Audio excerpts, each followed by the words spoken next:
ಕತೆ ಉಪಕಾರ. ಒಂದು ಕಾಡಿನಲ್ಲಿ ಒಂದು ಆನೆ ಇತ್ತು. ಕೆಲವು ಬೇಟೆಗಾರರು ಅದರ ಬೆನ್ನಿಗೆ ಬಿದ್ದರು. ಆನೆ ಭಯದಿಂದ ಓಟ ಕಿತ್ತಿತು.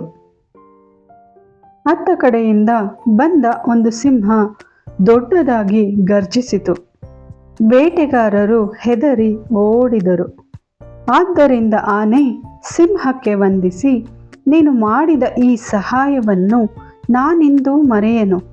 ನೀನೇನಾದರೂ ಅಪಾಯದಲ್ಲಿ ಸಿಲುಕಿಕೊಂಡಾಗ ನನ್ನ ಪ್ರಾಣವನ್ನು ಧಾರೆ ಎರೆದಾದರೂ ನಿನ್ನ ಋಣವನ್ನು ತೀರಿಸುತ್ತೇನೆ ಎಂದಿತು. ಸಿಂಹ ಹುಸಿನಗೆ ನಕ್ಕು, ನಿನ್ನನ್ನು ನೋಡುತ್ತಿದ್ದರೆ ನನಗೆ ಅಯ್ಯೋ ಅನಿಸುತ್ತೆ. ನೀನು ನನಗೆ ಸಹಾಯ ಮಾಡುವುದೇನು ಬಂತು? ನನ್ನನ್ನು ನೋಡುತ್ತಲೇ ಎಲ್ಲರೂ ಗಡಗಡ ನಡುಗಿ ಹೋಗ್ತಾರೆ ಗೊತ್ತಾ ಎಂದಿತು ಪೊಗರಿನಿಂದ. ಒಂದು ದಿನ ಸಿಂಹಕ್ಕೆ ವಿಪರೀತ ಬಾಯಾರಿಕೆಯಾಗಿ ಕೆರೆಗೆ ಇಳಿಯಿತು. ಆ ಕೆರೆಯಲ್ಲಿ ಆಳದವರೆಗೂ ಹೂಳು, ಕೆಸರು ಮಣ್ಣು ತುಂಬಿತ್ತು. ನೀರು ಕುಡಿದ ಸಿಂಹಕ್ಕೆ ಹೊರಬರಲು ಆಗಲಿಲ್ಲ. ಕೆಸರಿನಿಂದ ಹೂತು ಹೋದ ಅದಕ್ಕೆ ಪ್ರಾಣ ಭಯ ಆವರಿಸಿ, ಯಾರಾದರೂ ಕಾಪಾಡಿ, ಯಾರಾದರೂ ಕಾಪಾಡಿ ಎಂದು ಆಕ್ರಂದನ ಮಾಡಿತು. ಹತ್ತಿರದಲ್ಲೇ ಬಿದಿರಿನ ಚಿಗುರನ್ನು ಮೇಯುತ್ತಿದ್ದ ಆನೆಗೆ ಸಿಂಹದ ಆಕ್ರಂದನ ಕೇಳಿ ಕೆರೆಯ ದಂಡೆಗೆ ಧಾವಿಸಿತು.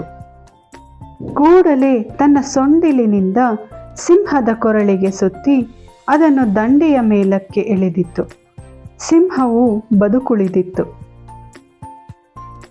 ವಿಪತ್ತುಗಳ ಮುಂದೆ ಎಂತಹ ಬಲಶಾಲಿಗಳಾದರೂ ತಲೆ ತಗ್ಗಿಸಬೇಕಾದ್ದೇ.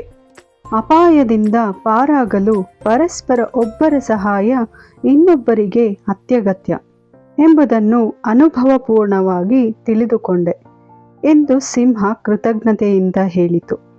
ಅಂದಿನಿಂದ ಸಿಂಹ ಮತ್ತು ಆನೆ ಎರಡೂ ಸ್ನೇಹಪರರಾಗಿ ಜೀವಿಸಿಕೊಂಡಿದ್ದವು.